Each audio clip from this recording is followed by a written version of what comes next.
அவிச்சு வச்ச கிடாரங்காய் 3 அவிச்சு அரிஞ்சு வச்சுருக்கேன். 50 கிராம் புளி கரைச்சல், தேவையான அளவு காரத்துக்கு ஏற்றப்ப மிளகாத்தூள், பெருங்காயத்தூள் 2 டீஸ்பூனு, வெந்தய பவுட்ரு 1/2 டீஸ்பூனு, வெல்லம் 1 அச்சு வெல்லம், நல்லெண்ணெயில் கோல்டு வினர் ஊற்றிக்கிறேன். ஆனால் நல்லெண்ணெய் தான் ஊற்றணும்.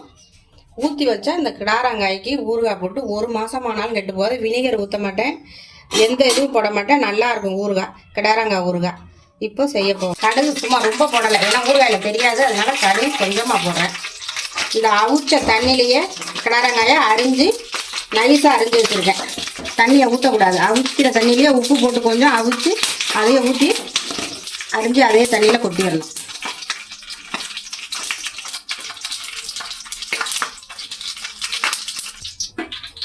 பெருங்காயத்தூள் போடுறேன் 2 டீஸ்பூன்.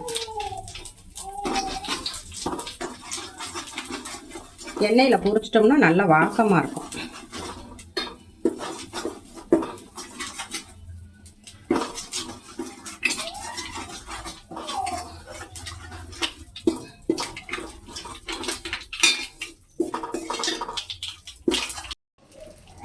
மிளகாத்தூள் ஏன்னா கருகி போயிடும்.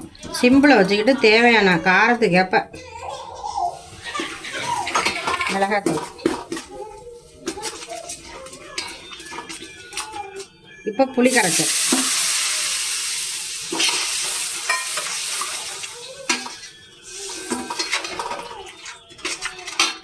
இப்போ வேகமாக வச்சுக்கலாம் அடுப்பை.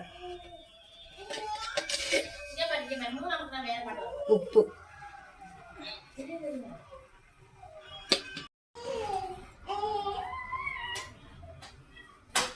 வெந்தய பொடி வறுத்து நுணுக்கி வெந்தய பொடி 1/2 டீஸ்பூன் போடுறேன். 1 அச்சு வெல்லம் நல்லா போட்டு இந்த சாறையும் அதில் எடுத்து ஊற்றி நல்லா இந்த இது கொதித்து எண்ணெய் வந்துடும். நம்ம ஊற்றின எண்ணெய் நல்லா வரும் மேலே திரண்டு. அதுக்கப்புறம் ஊறுகாய் எடுத்து நம்ம கொட்டி பிரிட்ஜிலலாம் வைக்க வேண்டியதில்லை. நல்லா நம்ம சும்மா கிண்ணத்தில் கொட்டியோ இல்லை பாட்டிலில் கொட்டியோ சாரில் கொட்டியோ வச்சோம்னா கெட்டு போகாது. இந்த ஊறுகாய் அப்படியே இருக்கும். போட பாருங்க. ஆனால் நல்லா கிண்டணும். நம்ம எதுவும் சேர்க்க வேண்டியதில்லை. நல்லா கிண்டி ஊறுகாய் எடுத்தோம்னா செஞ்சு பாருங்கள். செஞ்சு பார்த்துட்டு சொல்லுங்கள்.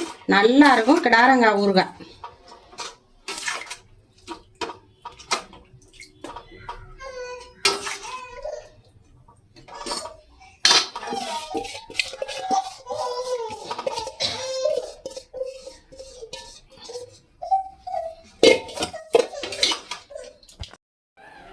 இதை நல்லா 1 மணி நேரம் கிண்டியிருக்கேன். நல்லா கிண்டி எடுத்துட்டா ஊறுகாய் கெட்டு போகாது. இப்போ கிண்டி எடுத்துட்டேன். இதுக்கு பிறகு நாளைக்கு ஒரு 100 எண்ணெயை நல்லா காய்ச்சி நல்லெண்ணெயை ஊற்றி இதையும் நல்லா சேர்த்து அதுவும் கிளறி நல்லா கிளறுனா அந்த எண்ணெய் நல்லா பிரிஞ்சு வந்துடும். எண்ணெய் வேணுங்கும் போது நம்ம கொஞ்சோண்டு வடித்து எடுத்துடலாம். எடுத்துட்டு 1 நாள் அப்படியே வச்சுருந்து காய வச்சு வெயிலில் 1 நாள் காய வச்சு எடுத்து சாரில் வச்சிடலாம். சாரில் வச்சிட்டிங்கன்னா கெட்டு போகாது, நல்லா இருக்கும் ஊறுகாய்.